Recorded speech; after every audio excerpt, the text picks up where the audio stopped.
So just on behalf of Bristol Law Society, I'd like to welcome everyone to this webinar. It's our second property-focused webinar, and today we're sort of focusing on our conveyances guide and the importance of extra due diligence within your search pack.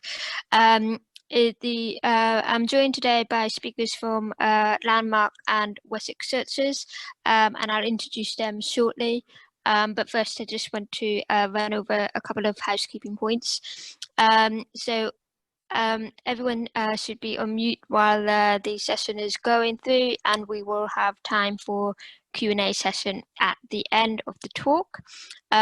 You may have noticed the record symbol in the corner. We are recording this session, so please just bear that in mind. And the recording, together with the slides from the session, will be shared afterwards. We will also be including a link to a feedback form as well, and we'll be grateful if you could complete that. So I just want to quickly introduce our speakers today. So we've got Parsons from Landmark Information Group, who will be speaking first, and then that will be followed by Durham and Howe from Wessex Searches. He will be running a bit of an interactive session today, so there'll be some questions, and we will invite you to put your responses in the Q&A. You can either choose to share those responses with everyone, or alternatively you can just send to us as hosts, and the rest of the attendees won't see those responses. So that was all I was going to say. If I just hand over to Ali to kick us off. Thank you. Thank you, Coralie. Well, good afternoon, everyone, and thank you for attending today's webinar.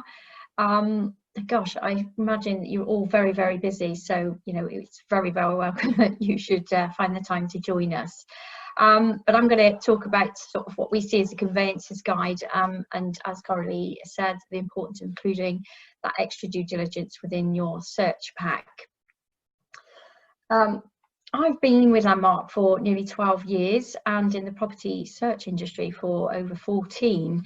And in that time, I've met and worked with many property professionals and learned quite a lot about the conveyancing process. Of course, it can never prepare you really for the actual event of selling your current home and buying a new one. And that's something I'm experiencing at the moment. And yeah, it's a bit of an eye-opener when you actually physically have to properly join in. But over the years, I've seen progression from the Landmark perspective, the type of data and technology available to residential conveyancers. But it's clear that whilst the likes of Landmark are constantly looking to provide you with a solution for the many hazards or risks out there, the time that it takes for the conveyancing process, the cost implications, and also obviously the requirements to satisfy both home buyer and vendor often means that sticking to the basics instead of discovering whether there are any core issues that should be raised in a transaction. And certainly I would guess that's even more at the moment, with everybody wanting everything now and trying to speed through everything. And when we talk about hazards and risks, oh sorry, going the wrong way, does help. This is sort of a language that you'll hear a lot from Landmark and our peers, but what does it mean to a vendor or when he's presented with a property information form, or to a home buyer when they're told that part of their cost will be down to searches, and they're thinking, what's a hazard or what's a risk, and the house looks absolutely fine to me.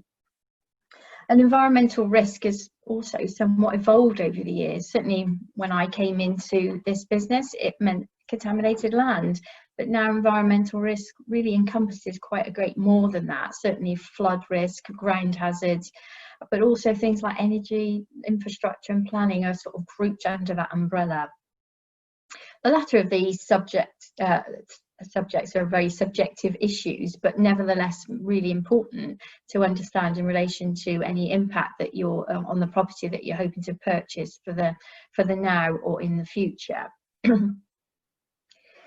And so in today's session, what I hope to explain in the sort of next 30 minutes is the reasons behind some of the issues raised within that TA6 or property information form, and demonstrate what I believe should be included on top of the standard pieces within your search pack, and it then makes it compliant and provide the best due diligence, but also explain how Landmark's approach to risk can support with not just the information or the data, but the way that we appraise things to highlight it or bring assurance on any of the matters. Let's face it, what we all want is a smooth transaction, but equally we don't want any nasty surprises down the line. And even if home buyers don't realise, we know it's very much buyer beware. So let's have a look at the standard conveyancing search pack, and I just sort of listed these things. I hope I've got it right, because obviously what I mainly talk about is environmental risk, but of course you'll have your local authority search and your drainage and water search, which obviously Kay and Liberty will talk to you about and present their points on. As I say, environmental is my thing, and you know, if contaminated land is left out of any pack, then it horrifies me to think that, because it's one of those things that isn't that tangible, but that doesn't mean it's not there. So it should definitely be in everybody's pack. And I am very passionate about this, flood risk too. You know, that is an environmental issue, as we've said.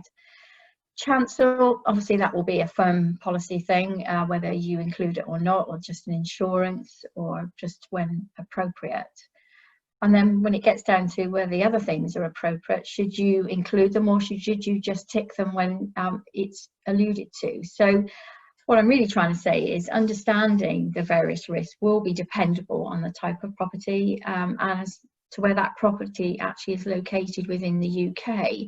You may not feel that you need a coal report, for example, because the area that the property stands is not in a coal area.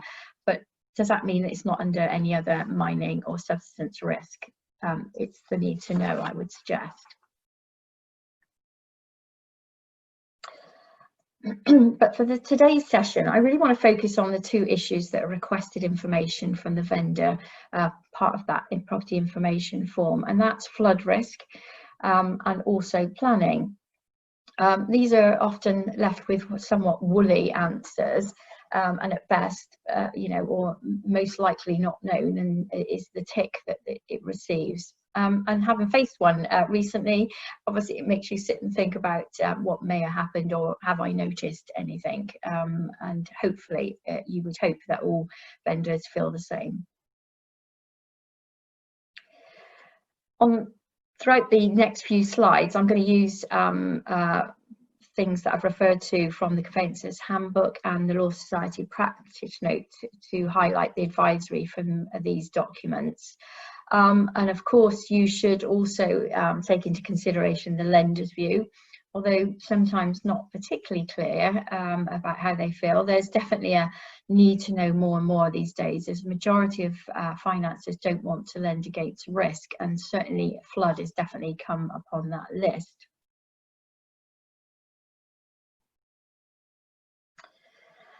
So flooding, my passion. I guess you must have been totally off grid not to have understood that there's been flood risk in the UK over the last 15 to 20 years.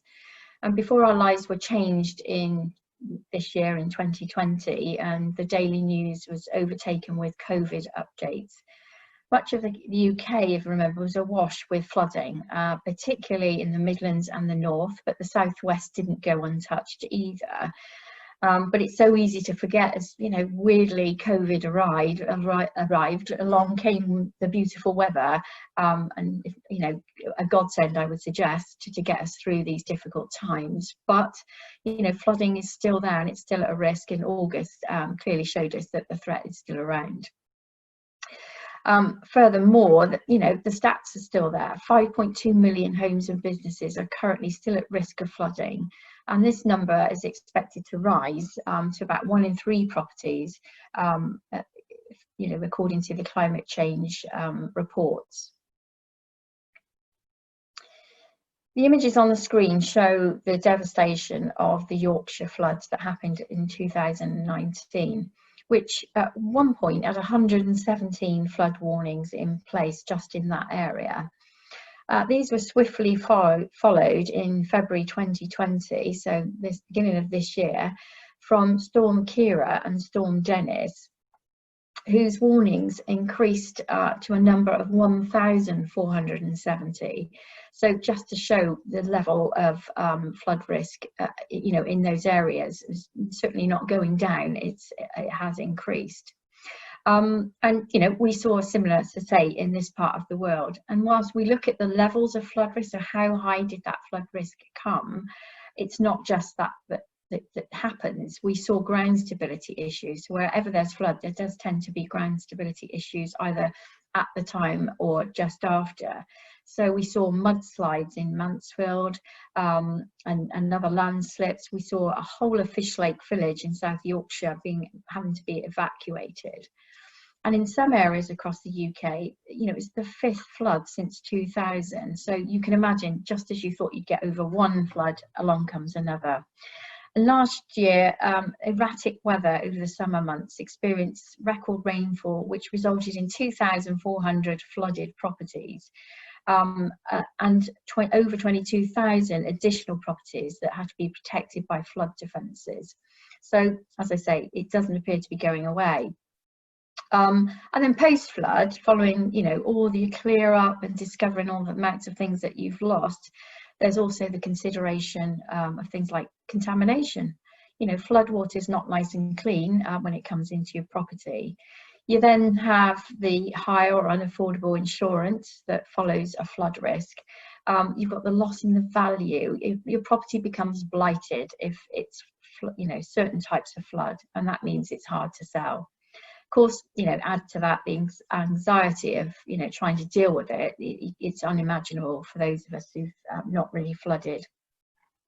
So having knowledge of any potential risk when you're purchasing a property is really, really important in my book. Better that you know that there's a risk and that actually it's been dealt with and it can be dealt with, than to find out post sale and feel, you know, particularly annoyed that nothing was highlighted at the start of your transaction. Of course, vendors aren't always totally honest in their replies on the property information form, and this is a particular case that's been often quoted, where a couple found out about their flood risk literally just 3 weeks after they moved in, and you know, this image doesn't show in any real case about what you would suggest would be any area to flood, but this is how their garden ended up after that torrential rain. And it, you know, the flood actually comes from the corner of the garden in, you know, this sort of small area which you wouldn't have actually thought about how that would flood, but it did, and then they found out that it'd done that a number of times. So they challenged their vendor and their solicitor on Facebook about the lack of knowledge before they bought the property. And you know, none of us really want to have to face that. It's better to, as I say, have that information up front. So the Law Society has published the first revised practice note on flood risk in 4 years, or sort of end of last year, and they were concerned with the recent changes to the climate. The practice note's main changes were the prevalence of flood risk, the insurance for both residential and commercial properties, and the related changes to the conveyancing protocol. And given that that flooding in the UK can cost around £600 million per year, it's only right that the Law Society is urging conveyancers to, well, and other property stakeholders, to ensure that there's a consumer education and that due diligence is considered as a matter of importance in the future. If we can let our potential home buyers know about flood risk as soon as, you know, they want to buy want to buy a property, then quite clearly that they're in the know before you have to explain it further down the line. So the practice note also includes updates on flood risk, type of flood risks, all about flood searches, flood maps and indicators, insurance, as we've said, inspection and surveys and valuations. Russell Hewitson, the chair of the Law Society Conveyancing and our Law Committee, comments on this, saying flood risk can be a serious issue for homeowners. So it's important that they've got a good understanding, because if there is a risk, you might not be able to obtain a mortgage, or you can't find suitable or affordable insurance, and then won't be able to sell the property in the future. Advice is given in the conveyancing handbook, and says about the practice note that it gives good practice for solicitors acting in conveyancing transactions, and where appropriate make further inquiries either by conducting searches, inquiring of the seller, so don't take the first answer perhaps from your TA6 form, and instruct surveyors if there's a need to. The practice note always also talks about that, as well as providing information from various data sets, that the flood search should also provide an assessment of the risk of flooding. And this would seem quite obvious, but depending on the means used to describe the likely incidents of flooding, these can be easy for you and your clients to understand. So what they're saying is, don't make it like this massive report that people can't or be bothered to read. Make it simple so that it's obvious what we're talking about, and that they've got a next step, if you like. They continue on that line where they talk about the market for flood searching not being regulated, and that there are variances of types of searches available, and Landmark would support this. The variations could be the cost, the quality, the range, analysis, and interpretation of data. So when reporting the results of any flood search to your client, you should explain that you're not qualified to advise on technical matters, and can't really interpret the results. But what they should raise any questions with the surveyor or the consultant who prepared the report. Well, in many of the desktop screen reports, there won't be somebody there, and you certainly can't ask the computer. So the question, I guess, is, are risk screens and automation of the assessments or automated assessments actually enough? Does that make them fully compliant? The delays and costs that are lost time communicating a risk that perhaps doesn't exist because it's under a risk model, or that it recommends you have another report. And is this an unnecessary increase in costs? So you really have to be careful how you choose. As I say, you can't ask the computer, but in some cases you can ask the consultant, and I will talk about that in a moment. Now, most of you will probably know about Flood Re, but it's a joint initiative between the government and insurers. Its aim is to make the flood cover part of those households' insurance policies, make it more affordable for those with high-risk flood issues. The levy raises about £180 million every year to cover those high-risk property insurances. But of course, like everything, there's a number of exemptions, and so it's careful that when you're following that route, that you understand that, or get your clients to understand that there may be exemptions, and making sure that they can get insurance is key. So right from the start, really, you should be looking to see if it's covered in their buildings and contents insurance. But there's lots of talk about properties built post 2009, and that was supposed to be not, so they won't be covered under Flood Re, with the assumption that everything has been taken care of with regards to the builds, and the planning policies. But don't assume is always our policy at Landmark. So, have you got verification that and confirmation that recommendations that were set out in the FRA actually were adopted?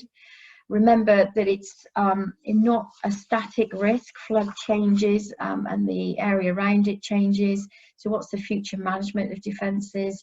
What's the drainage provisions, and any adoptions of flood plans? And of course, data models change. They continuously change, or we hope they would, to improve any risk being highlighted. So 10 years is a long time ago. So don't rely on what happened, on a build that was built in 2010, because possibly in 2020 that's changed now. Landmark and our environmental consultants, Argyll Environmental, have always taken floods seriously. It's not just me that's passionate about flood risk. And we've endeavoured to provide reports that don't just give you a list of data sets and a quick assumption or appraisal of an automated appraisal, but we want to provide a more manual approach to those assessments, so getting an expert eye, if you like. And we believe now that we are market leaders here, and we have the clearest view on flood risk in the market. And that's because with our reports, if a high risk is identified on that property, the report will be reviewed by the consultant, which will allow them to change it at their discretion. So if they truly believe actually it's not high risk, it may be moderate, or it might be absolutely fine, because the automated piece has sort of taken things into consideration that didn't need to be, then they've got the right to change that and reissue the report, which means that, you know, you've got an increased assessment reliability. So you've got that human eye, if you like, looking at it, which means for you more past assessments and less things to do. And this is all in line with the Law Society guidance to ensure that we provide the right compliance and best due diligence. How these risk models work is the site boundary will be assessed against a comprehensive suite of flood risk data. So it doesn't just include the proximity of the floods or watercourses to the property, but also the elevation above. So it looks not just at the topography of the land, but how that property will sit upon that piece of land as well. And it also looks at any dates of previous floods. We've got a historic view as well. The sophisticated flood matrix responds to looking at the presence of defences, so it will identify whether there are defences in place or undefended. There's no defence, so the property will be undefended, and they'll report on that information. But what does a manual assessment mean to the end user, so you and your client? Well, 14% of assessments are considered to be high risk and will be flagged by that automated assessment. That means that you will get a further action, and that means more work for you. However, if that high risk is highlighted and it gets reviewed by that consultant, this can reduce 45% of those to a moderate and further ones back down to a pass. Therefore, only really 7% of properties are seen as high risk. And by using either the Landmark flood report or the Risk View Residential, you will have all of that data, all of that technology to help give the proper decisions and that manual intervention. Plus you get the online viewer, and the online viewer benefits particularly the home buyer in understanding in a more visual way where that flood risk sits and how they can better understand how close or how least it is. And of course, if there isn't any risk, then there's no need to report it, and it will be just given that pass. So all good, nothing else to do. So to planning, and whilst I'd like to think I'm also passionate about planning, it's not something that I know every detail about, so bear with us if you like. But as we said at the beginning, this is very much a personal view when it comes to, are we bothered by planning applications? I did some research recently with both conveyancers and home buyers, and their difference of opinion as to whether any additional information should be included in a search pack, sat definitely on two sides. From the feedback, home buyers did seem very interested. It could be that they were just possibly nosy, they just want to know what's going on around them, but many of them said they would be concerned about planning applications that could possibly impact the property that they wanted to buy. But also, as I say, they were interested to see that actually they could view what else was coming along, or that had happened in the past that would possibly allow them to have the same ability to do that to their property. Where conveyancers on the other side sort of had an air of the sort of side of caution, really wanting to follow the guidance in understanding simply about the proposed property to be purchased, and not really wanting to comment on anything wider afield. But is it important? Well, I suggest it could be important, especially, well, you know, besides everything that's happened in the last few years to the level of new build that we've had, be it, you know, housing estates or commercial builds in the retail or office space. COVID-19 yet again intervenes and has been seen very much as the instigator of further development in an attempt to get the economy back on track. So back in March of this year, the Coronavirus Act 2020 came in, which allowed emergency measures with regards to planning. So the relaxation of planning to allow pubs and restaurants to become hot food takeaways, and also the temporary permitted development rights for medical facilities, so that the Nightingale hospitals could be built in the likes of Bristol, Birmingham and London, etc. And following the PM's Build speech in July, the new laws have been laid in Parliament, which plan to help deliver new homes and revitalise town centres across England. Obviously, this doesn't affect Scotland or Wales, but these changes took effect on September the 1st. And it brought the UK government really announced their permanent extension to the existing permitted development rights. And though these will be, you know, bound by the APL rules, the town and country planning uses classes regulations means property owners will be able to build additional spaces above their homes via a fast track approval process. But of course, there's still that caveat of subject to neighbour consultation, because I'm sure nobody wants to see, you know, 2 stories built on somebody's property that could then look in on their own. More types of commercial premises will have total flexibility to be repurposed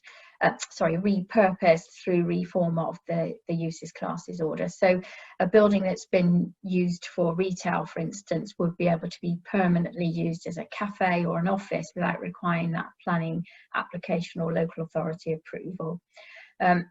Although there is things like pubs, libraries, village shops, and other sort of types of businesses that are essential to the lifeblood of communities, if you like, will not be covered by these flexibilities. As always, you know, with all of this information, and that includes the deferral scheme for sales, the devil is in the detail, and as I said, not something I'm an expert at. However, if any of you want to make a note to get an update on this and have a better understanding of where you might stand, there's a dedicated planning update from an associate at Owen Mitchell, Stuart Tim, which is available on the Landmark Academy portal. This is a free training portal which you can just simply get on, register and use the videos that are on there. And so there's a planning update there ready for you, and this planning portal is supported by Bristol Law Society. But the point I'm trying to make here is that knowing what's going to go on around you or what's maybe just happening or maybe happening in the future is really important when you're buying a property, so that you get a better feel, as I say, for what might change and whether that would have any impact and change your view of things. The Conveyancers Handbook covers around 10 pages of guidance, which I'm sure you're all aware of, on dealing with planning. And that's, you know, for acting for a buyer or a seller. And obviously, you know, they're giving you advice on building regulations, planning permissions, breaches, enforcements, etc. Key points obviously highlighted in that TA6 or that property information form, which, you know, talks about notices and proposals of changes or development, and really great starting point for anybody to get a good understanding of what might be happening.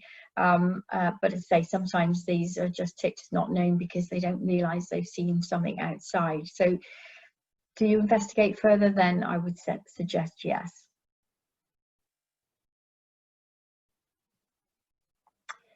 As you will obviously be aware, planning applications can vary, you know, and you see it all the time when you look on a planning portal, that it could be a simple change to windows or sort of alteration to a side of a property, right through to, you know, adding an extension or have a completely new building or a rebuild of a building. again, it's about how that impacts. So understanding about what's happened to the property that you want to purchase and beyond is a key requirement. Of course, it's not illegal to build without planning permission, but you know, there are rules around how you would get around that. And two rules that really should always be checked is, has the property been physically changed, especially in the last 4 years, and has there been a change of use of the property, especially in the last 10 years or 4 years if it's a dwelling house. So, you know, if you're worrying about the fact that the house, you know, has been changed to a shop, you know, how long has that happened? How long ago does that happen? Or, you know, that multi-occupancy is now the house next door rather than the just sort of single dwelling. Of course, if there's no permission for either, then there's the opportunity for the local planning authority to take enforcement action. Or you can apply for retrospective planning under the Certificate of Lawful Use or Development. And this, you know, probably does happen quite frequently. One such case, which has been held up in the press for the last year or so, is the gentleman Sean Thomas, who's the founder of White Stuff store chain, who currently faces legal action to remove what the local authority sees as an eyesore at his beauty spot home in Salcombe in Devon. Now, if any of you know Salcombe, it's a beautiful place, beautiful properties, and obviously beautiful people, but wouldn't want to see any changes, or changes that have not been given permission. Mr. Thomas sort of built these additions in 2016 at his home. I guess he wondered if perhaps anybody would notice, bearing in mind where they are. But he is on the estuary and he's under the South Devon area of outstanding natural beauty. So, of course, his neighbours might have prompted, you know, a complaint. So he put a planning application for what is a ramp, tennis courts and 2-storey garage after they were built, but that was turned down last September by the council, who in their enforcement action said they want it to return to the land of its former condition.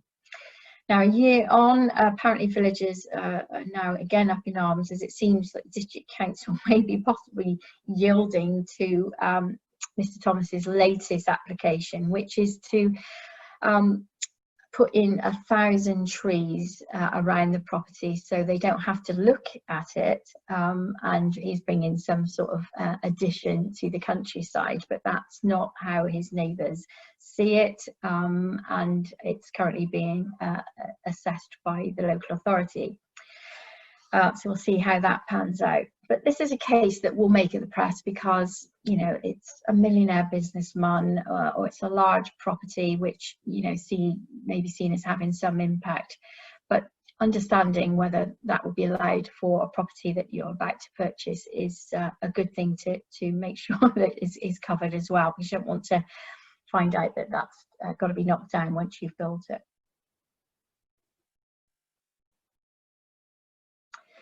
So, as I reiterate, things to consider: a standard local authority search will generally be restricted to the extent of the property, and that's probably, as conveyancers, the way that you want to look at things.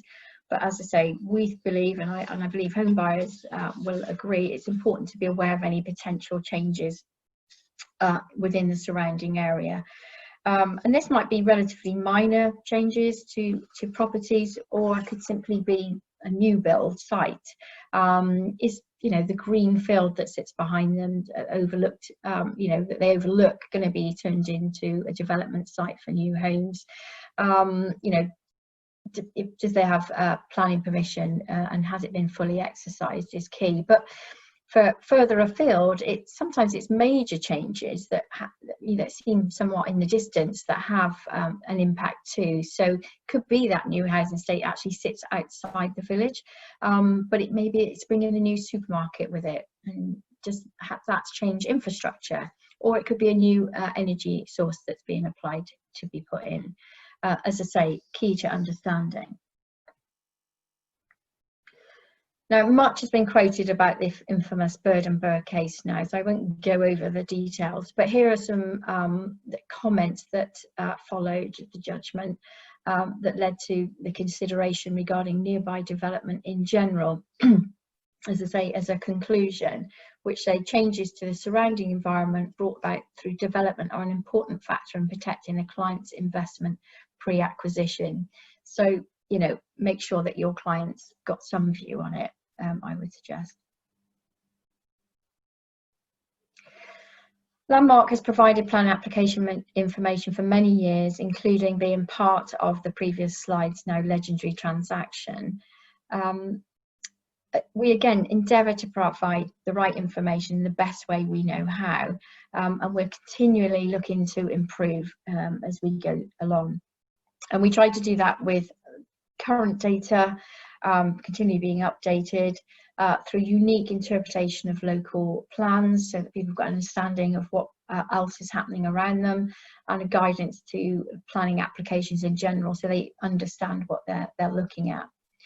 And also through technology, and recently we can now represent large applications by the use of polygons.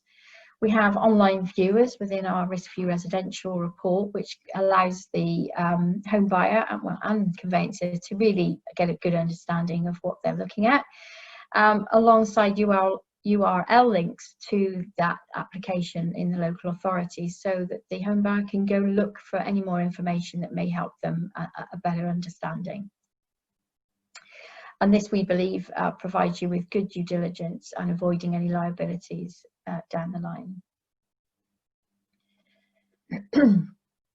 The PLANSEARCH Plus, which has been around for a very long time, covers all those things with the blue arrow. So looking at both residential and commercial plan applications, and also including the decisions, will be found in PLANSEARCH Plus and our risk view residential, along with land use designations, so local plans and any constraints. For the plus part of PLANSEARCH, then you're going to get household and neighbourhood demographics. That's definitely a nosy bit that home buyers like to view. But importantly, things like amenities and education and rights of way. The risk view residential benefits from that online viewer.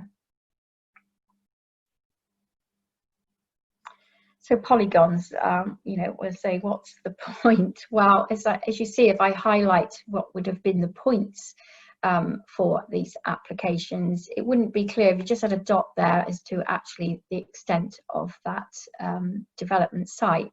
But by adding polygon data in it, it allows you to see how far the site goes, and the level, the different stages of that development as well. And converting point to polygon data is very much an ongoing process. We have to rely on what we can get from the local authority and make sure that they've got online availability for us to do it. And so it's an ongoing process, but at the moment we're Landmark are the only people that can do this, and each once a month, you know, we try to update this information.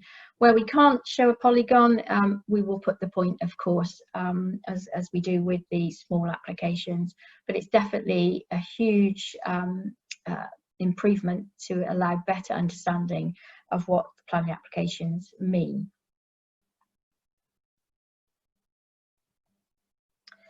This is a view from the online viewer of the same sort of site, and you will see, you know, the panel down on the left hand side there will allow you to filter the amount of applications that you see. And you know, you can literally come down to, you know, the last few months if that's all that's important to you, or right back to 7 years, and have you know, as many applications. Obviously, you're getting 7 years worth. You're going to get a lot of decisions that have perhaps been denied, or null and void, or have already been built. But I would suggest, if you're looking at things that have maybe denied, don't ever assume they won't get through again, because the chances are that application will be represented. So great way to be able to view it. So I'm coming to the final part of my session, and I always like to make sure that I've shown a checklist. So think about where the property is situated, what has the vendor already revealed, and do you need to get further information, particularly with flood risk or planning. And never ever forget to add a contaminated land report. I would imagine and hope that everybody has that as general in their search pack anyway. And you may have indicators or highlighters for energy infrastructure and ground stability, but there's the ability to have more of that information.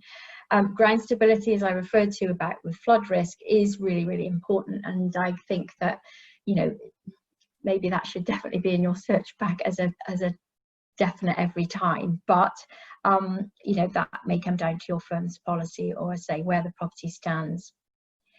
I've talked about risk view a few times, and I apologise for adding this slide, but I thought it was important to just give a visual view of what I mean.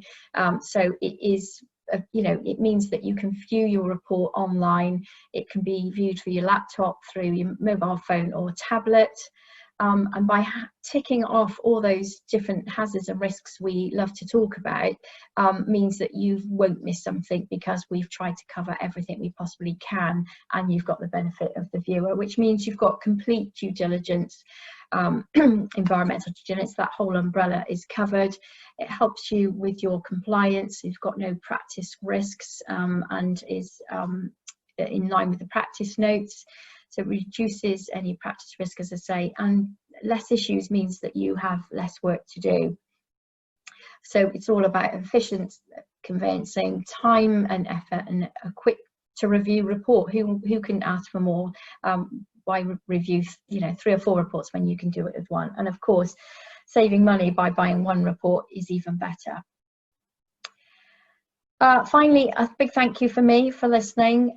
If you'd like to know more about flood risk or planning detail, as I referred to earlier, then please feel free to join the Academy. It is free online training with lots of different elements, and also you've got dedicated webinars and articles, and you can also download your client care info notes to provide for your home buyers or vendors, and you can also download Law Society practice notes, and as I said, it's kindly supported by Bristol Law Society.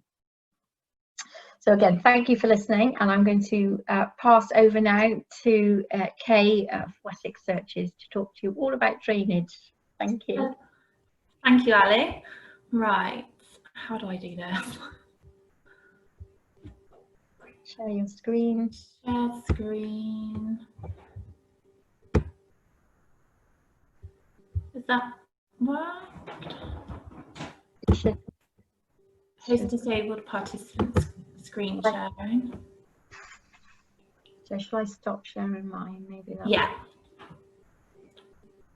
There we are. You can share your screen now.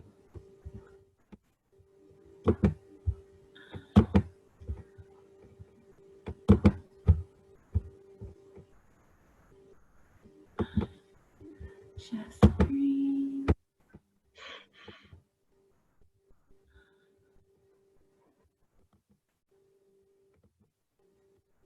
There we go. Hello everyone and welcome. So my name is Kay, and I'm going to be running through the first half of this presentation with you. My colleague Libby will be going through the second. We're going to be running through how the Cons 290W can assist in line with the TA6 form. So what we're going to do today is we're going to refresh why an official drainage and water search is important to you, in addition to the information provided on the TA6 form. And we're going to identify areas within the report that we receive the most queries about from conveyancers. So what does the Law Society say in terms of the ideal search pack? So the practice notes published by the Law Society recommends an official drainage and water search along with a local search to be obtained, as well as contaminated land to be investigated along with the consideration of flood.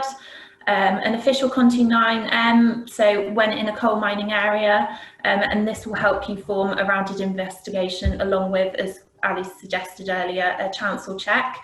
This just helps you, you and the buyer just have a clear understanding of the situation of the property and raise any concerns before you proceed.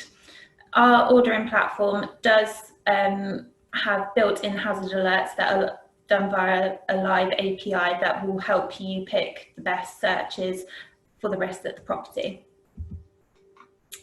So we are a nationwide provider of searches. We are the official and only provider of the drainage and water inquiry in the Wessex Water region. We work with trusted suppliers as well, just so you can obtain all the additional searches to help you compile the complete search pack. So there are 10 drainage and water companies that all produce their own official drainage and water search. The report may differ in look, but the same standard 25 questions will be answered as set by the Law Society. And no question will be left unanswered. You can be assured that we will answer every question, and if we don't know the answer, we will find that out for you. So the Con 290W versus the TA6 form. So the TA6 form will give you a brief indication of drainage and water information, but the drainage and water search will again provide you a full and rounded view on the property based on our official records that will hopefully answer any further queries that you may have. The Con 290W is a document that should be supported and used alongside the TA6 form, and it should be referred to in conjunction with it. So what makes the Con 290W essential? Well, it helps you provide full consumer protection. If there are any inaccuracies, then we will put that right for the lifetime of the occupancy at the property. That is our guarantee. Whilst you cannot know what your client's future plans for the property may be, knowing if there are any constraints to any future development or extensions, that may be the deciding factor in that purchase. So there's your deal-breaking information. Again, it can help your client have a clear indication of the responsibilities that they may inherit. So we're going to run through this presentation as if you're reading the drainage and water search, and the first section will be maps that you come across. So the obvious additions to the Con 290W, residential and commercial, is the inclusion of public asset maps.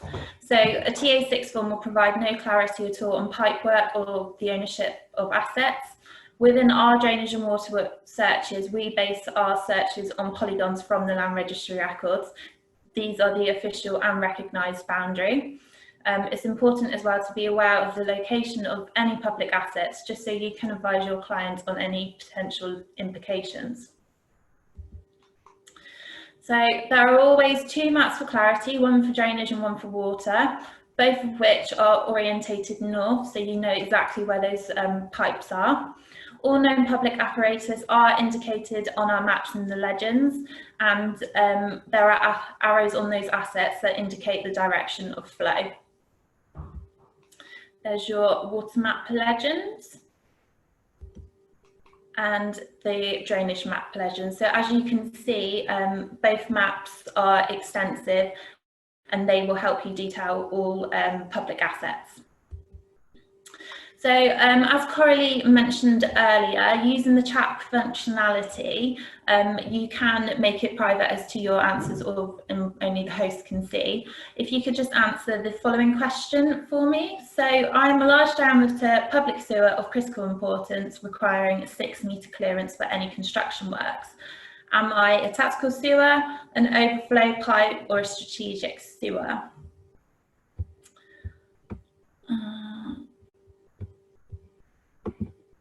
I can't see the answers.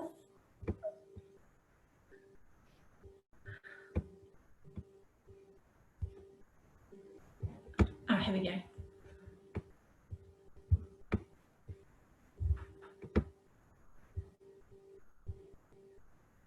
So we've had one answer so far. Any more at all?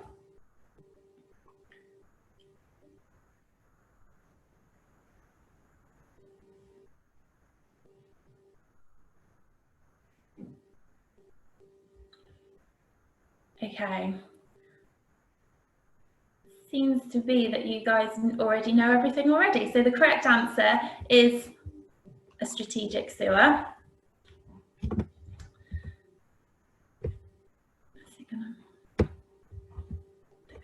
So a strategic sewer requires a 6-metre clearance of either side of that asset. So agreement will only be given on brownfield sites, not greenfield sites at all. You may be required to take out more than £50 million worth of indemnity insurance over a course of 6 years. So Wessex Water have been identifying these on our map since October 2017, and they can be identified as a sewer with a black outline, as demonstrated here. So why is this important to you? Well, it's important to know where your assets are and to study the plans. So in this instance, contractors were on a site, a brownfield site in Bristol, and they had miscalculated their distances, and they drove that pile, as indicated by that arrow there, straight through the sewer wall. And that left it prone to collapse, along with the risk of leakage, and that could then cause an environmental nuisance. So this was one of our Victorian brick-lined strategic sewers, and it did in fact serve around a third of the population of Bristol. And as it so happened, contractors hadn't purchased a drainage and water inquiry. So Wessex Water had inspected the site, and in order to risk any further damage or collapse to that sewer by removing the pile, they instructed that contractors were to leave it in place and just to build a curved wall around it. This was obviously at cost of the contractor, and it would have caused some time delays to their project. So normally we do not allow building over sewers that are greater than 300 millimetres, and they normally require a diversion. However, in any case where you cannot actually divert the sewer, then a build over agreement could be obtained, just as long as it's subject to certain criteria, and in this instance, it was to take out and hold up to £50 million worth of public liability insurance. So just make your clients aware that this is a cost and a condition they may want to know about before they look to purchase the land. So the second section is drainage. Now, the TA6 form is probably the most comprehensive when talking about drainage. However, it's key on being sure that the information has obviously been filled out correctly. It is unlikely that the seller will know exactly where pipes could be crossing their boundary if they even know they're there in the first place at all. So again, using the chat functionality, what percentage of properties in the Wessex Water region do you think are not connected for drainage? Is it A, 5%, B, 9%, or C, 11%? Now this is in relation to question 2.1 of our drainage and water inquiry. So does foul water from the property drain to a public sewer?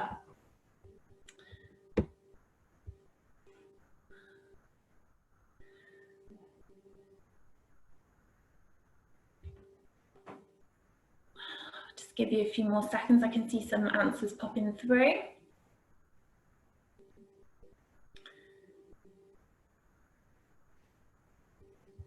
Right.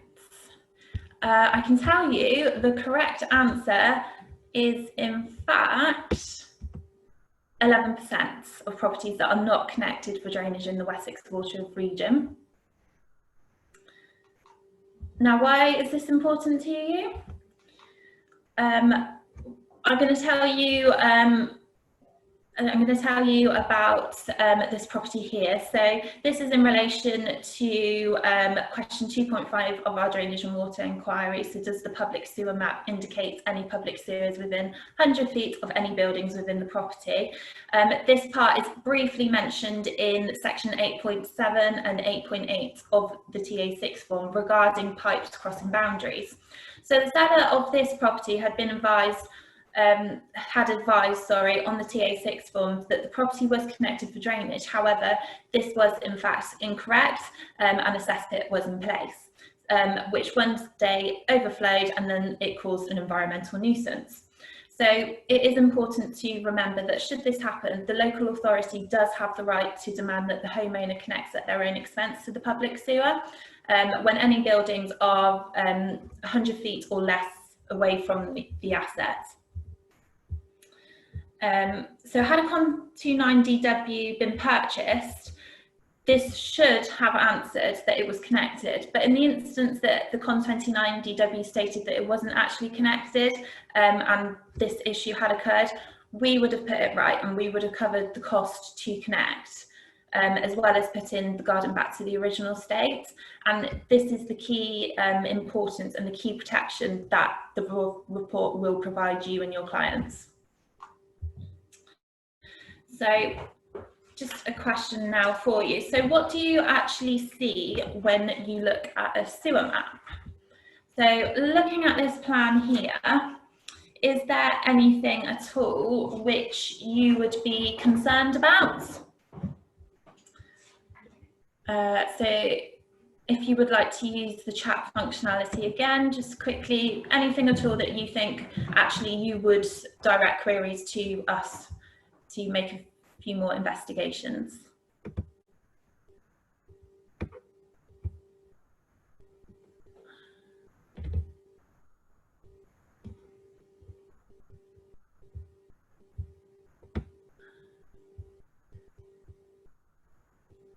Okay, so we have had someone mention in the bottom right hand corner at property 27. So we've got a triangular shape shown. So this will be featured on our legend, and this is in fact a private pumping station. So any sort of investigations you would want to make and any questions you'd want to ask is it due to be adopted?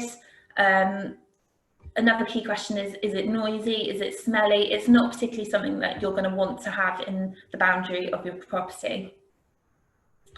Another person I can see has just said there are numerous manholes surrounding the properties as well.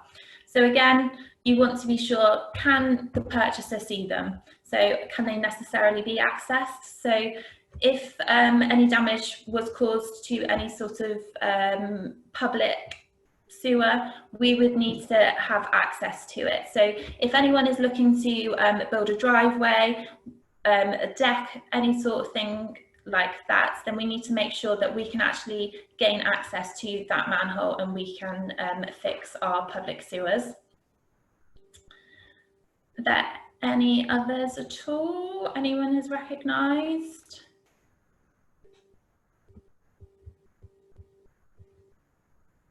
Okay, so someone has mentioned about there's a surface water sewer running through the middle, just off from the road. So again, this is something that you would want to look into just to make sure whether the property is in fact connected for surface water.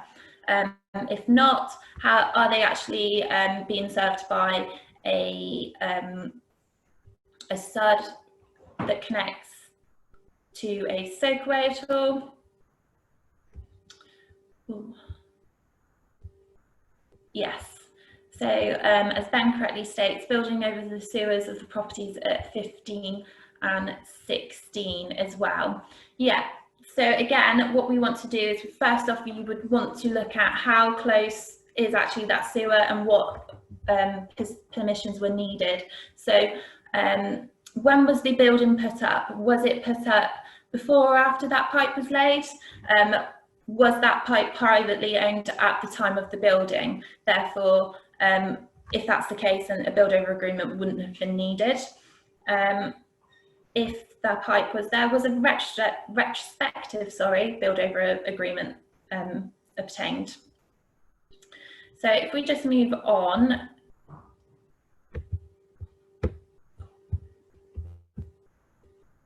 So these are the key areas where we've highlighted in particular that you would want to investigate. So quickly, just going over this one here. So where we've got the triangular symbol on the side in the garden next to property 24. So this is a non-return valve. So what you would want to do is you would just want to check, has there been any internal sewer flooding? So these feature on our plans when the property has suffered from internal sewer flooding. Does it occur often? Has the water company put in other measures in place to avoid this happening again. I'm not sure whether you're going to be able to see it because we've got our cameras on the side, but there is in fact a rising main on the side as well.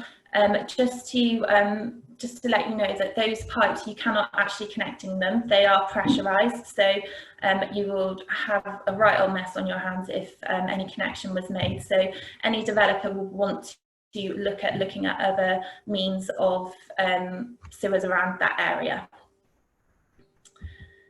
So just quickly moving over to build over agreements, and this does link into question 4.1 and 4.2 on the TA6 form and question 2.7 of our drainage and water inquiry. So has the sewer undertaker approved or been consulted of any plans to erect a building or an extension on the property over or in the vicinity of a public sewer, disposal main or drain?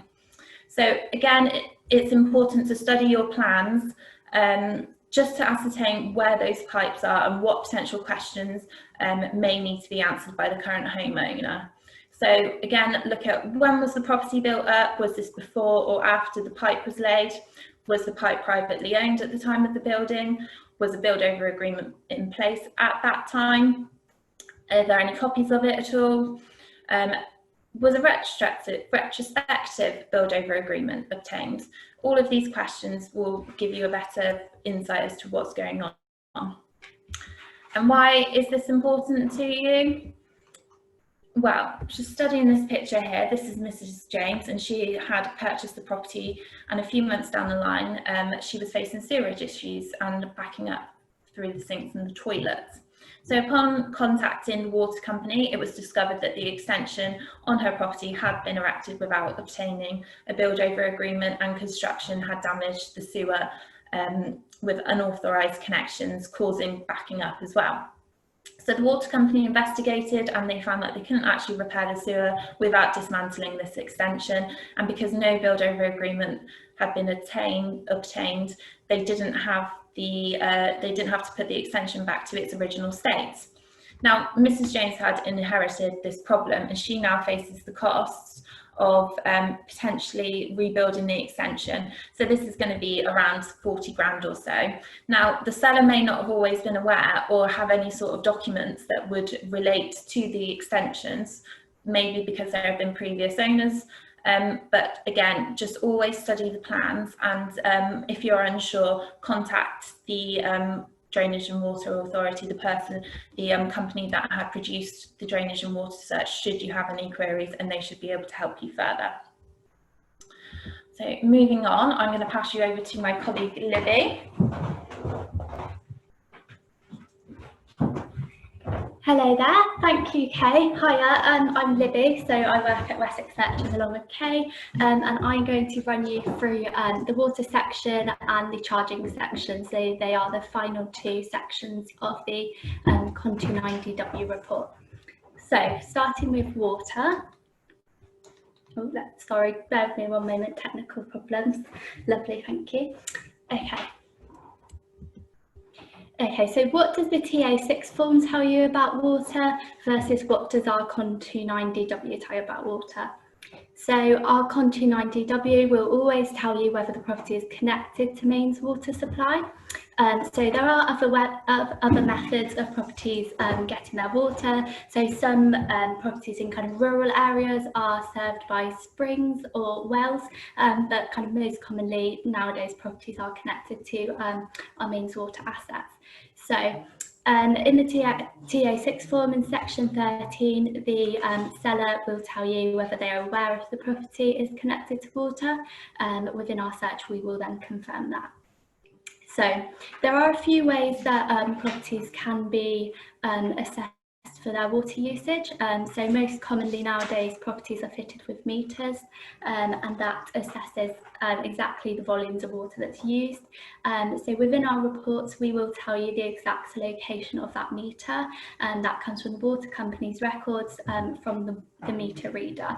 Unfortunately in a TA6 form the owner might not always be aware of where their water meter is.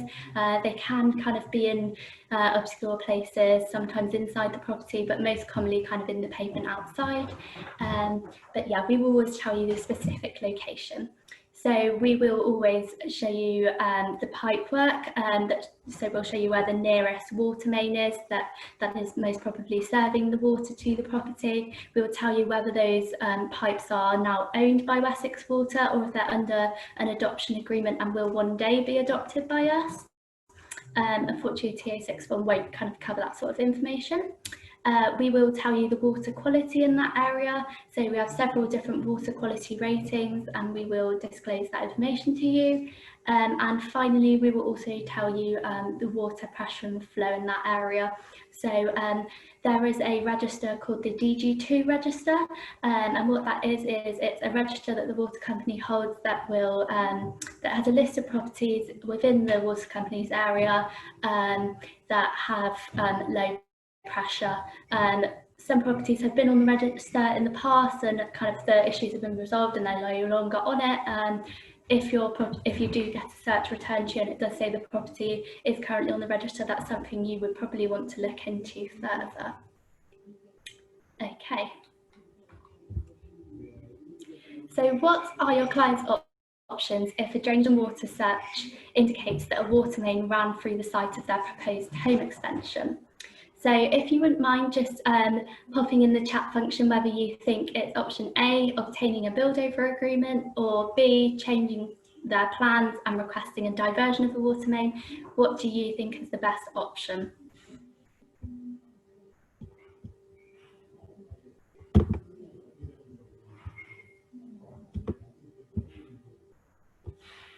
Lovely, I'll just wait a few seconds for a few more answers, thank you.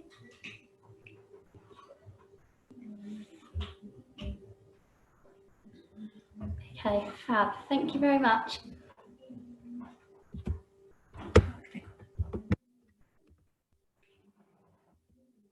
Okay, so the correct response to that question was B. So you're not able to obtain build over agreements for water pipes. This is because water pipes are pressurised and any building work over the top could cause some significant damage and flooding as a result. So it's not possible. So here's a little case study of a gentleman who kind of experienced an issue related to this. So the gentleman standing in the ditch there, that's Mr. Singh. So he retired and relocated to Coventry, got his dream house with his wife, decided that he wanted to put an extension in the rear garden. Kind of early on in the excavation works, he came across that water pipe, which is pictured there. So Severn Trent Water, who was the provider in that area, they kind of caught a drift of the issue that was going on, and they gave him two options. So he could either kind of scrap his plans of building an extension and put back at his own cost all of the damage that he caused, which could be quite costly, and obviously he had bought the house kind of hoping to build the extension, so it would be quite upsetting for him as well. Or the other option was to pay £50,000 to get the water pipe diverted. So at the time the property was, he purchased the property for 107,000. So I mean nearly half the cost of the property again would be spent on diverting that. So probably not going to be a realistic option for him. So yeah, this is definitely something to look into. So it really shows the importance of obtaining a drainage and water search. So if Mr. Singh had purchased a drainage and water search, he would be aware that there was a public pipe within the boundary. If we, for whatever reason, didn't include that pipe on one of our maps and he experienced this issue, then we would take liability for that and put contribution towards the cost of it.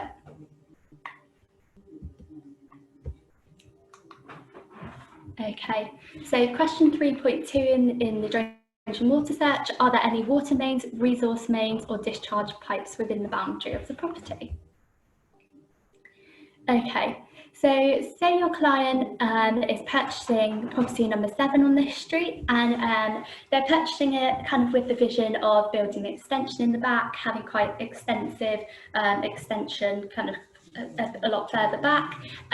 What do you think their options would be? So from looking at this map, there are some kind of telltale signs of what the property's on the right to that property have done. So you can sometimes use our maps to see kind of what have other properties on my street done, and what are my options. So from looking at this map, I can see that property number 5 has had a rear extension on the back, and it looks as though that they have requested a diversion of the water pipe. So where the water pipe comes in at the beginning of the properties at the right, it has then been diverted so that the extension hasn't gone over the top of the water pipe. So diverting water pipe doesn't come at a cheap cost. It is a very expensive thing to do. So it's generally, water pipes are found in the highway. They are generally not in back gardens, but that's not to say that that won't happen, but it is not as common as sewer pipes being in a boundary. So here's another question for you all. What is section 159 of the Water Industry Act also known as? So is it SUDS, that stands for Sustainable Urban Drainage Systems, the 18-metre rule, or water hardness classification? Okay, if anyone would like to have a go at answering that one, that would be great.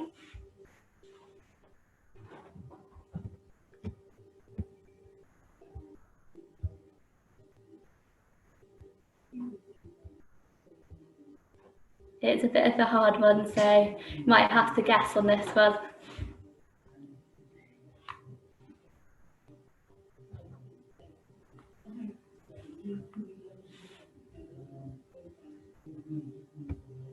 All right, I think this one's challenging everyone. Okay, not a problem, that's fine. Let's move on and I will let you know what it is.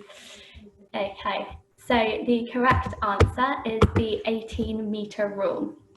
So what exactly is the 18-metre rule? So, I mean, this diagram is quite explanatory, but I will talk you through it. So if a property is located within 18 metres of the public water main in the boundary, the lateral drain, which is connecting them from that public main up to the property, will be public, and the stopcock will be kind of close towards the end of the property. However, so you can see that's the property on the left there as an example of that. However, the property that's attached to it to the right is more than 18 metres away from that public main, which means that that lateral pipe is private and the stopcock will be at the water main. So there's a little fact for you all. Okay, so we have the 3-metre rule, and that's regarding building near a sewer pipe. We have the 6-metre rule, which is with strategic sewers, and 18-metre rule. Does anyone know about the 0.5-metre rule? Okay, so the 0.5-metre rule was introduced in 2018 by water companies, and what it means is that homeowners can self-certificate themselves for a build near agreement. So this is building near a sewer. It's not applicable for properties that want to build over a sewer. So what this is there's 6 criteria which are set out, can be found on the Wessex Water website, and a property owner would like to needs to meet all 6 of those criteria in order to be able to gain that certificate. So it's a completely kind of solo process that they can do on their own, and what they need to do is, what we've recommended is make sure that they meet all of those 6 criteria and make sure that they have evidence that they meet those. So if the property did kind of have any further hopes to kind of build an extension which is nearer to the sewer, and building regulations needed to get involved, I would suggest that they had all of that evidence collated, that they've met all those 6 steps on the self-certificated criteria, and once they've gained that certificate, they can also pass that on to the building regulation department. So yeah, so it's a really good thing that has been brought in. Yeah, and the property here that's got the green circle around it, that's one that has had a self-certificated build near agreement. So yeah, it's a really good rule that's come in. Okay, so just a recap of build over and build near agreements. So you can't build over water pipes, and that's because they are pressurised. However, you can build near them, so you can build within 3 metres. We would suggest, if you were going to do this, that you would notify the water company. And main sewers, so you can build over by agreement, but it's always best, so if you are returned a drainage and water search and you notice that the property has a public sewer underneath it, you can always get in contact with us off the back of that and just ask us whether there's an agreement in place there, and we're always happy to help with that. So the build near a main sewer, so as I just explained, that 0.5 metre rule, whereby you can self-certificate. There's also the 3 metre rule. So strategic sewers. So with a strategic sewer, if it is located on a brownfield site, you can, in some circumstances, you are able to build over. This is, there'd probably be quite like an extensive communication between Wessex Water before we would allow you to do that, but it is possible, and you can build within 6 metres. However, on a greenfield site, you will never be able to build over a strategic sewer. So it's always something to really look out for on a sewer plan. Okay, so this brings me to the final section of the drainage and water report, so that's charging. Okay, so there are a few ways that properties can be charged. Most commonly, they are either on RV, which stands for rateable value, or they are on a meter. So properties that were built after 1991 will most likely be on a meter, and it's also really good to be aware that the water company does have a right, when there's a change of occupier, to install a meter. So we are trying to get as many customers on meters as possible. But also something to be aware is not all properties can actually have a meter fitted. For whatever reason, some properties just can't have a meter fitted because of the infrastructure that's there. It's just not possible to install one. So they may be on rateable value or assessed charge. It's always good to look at, we will provide you with what the rateable value rating is, and it's good to be aware of whether that's a high number or a low number, just so you can advise your client on kind of how costly the water bills are going to be. So on our conveyancing search, we will tell you who's responsible for providing the water and sewage services at the property and who bills them.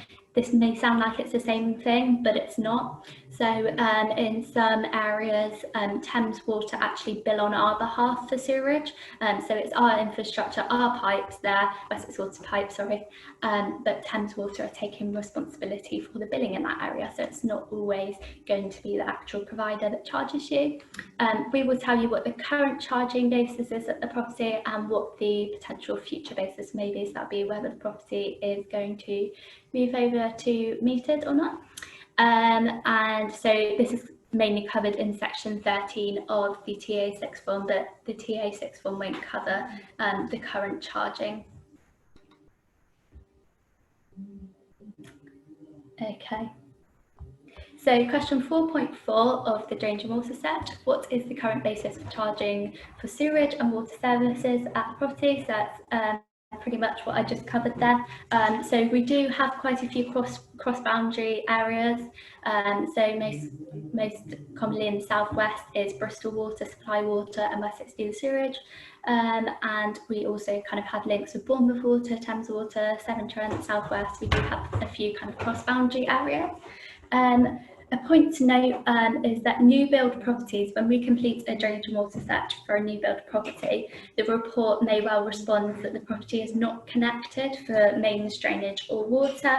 However, this will not be the case. It will most likely be connected. It just has not been brought to charge. That means that the billing department at Wessex Water have not started billing because nobody has moved into the property yet. So it will say not connected. So a point to note is it's important to know how the property is being charged, so you can think about monthly outgoings. Oh, I've just got a message in the chat function. Okay, let's just move on to the next slide.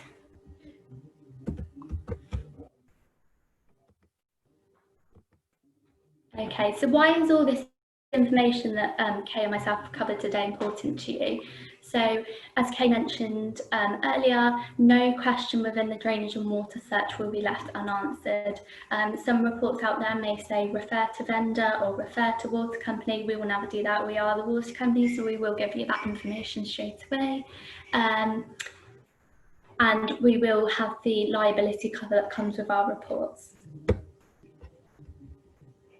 Okay, so we're coming to the end of the presentation now, and we hope that you have been refreshed and identified. So we have refreshed on why the Con 290W is important to you and why it's important to obtain an official one. And we have identified some of the areas that we get the most queries from conveyancers, and we hope that we have kind of helped give you a few more answers for those future queries that you may have, and given you answers on how to mitigate the risks. Okay, thank you very much for attending. So we at Wessex Searches have created a conveyancer's guide to the Con 290W inquiry, and this is obtainable through us. Our contact details are below. You can also log a request to get hold of this guide on our website. So we have a separate website at Wessex Water. Our website is Wessex Searches. So if you would like to get in touch, please feel free, and any queries would be welcomed. Thank you.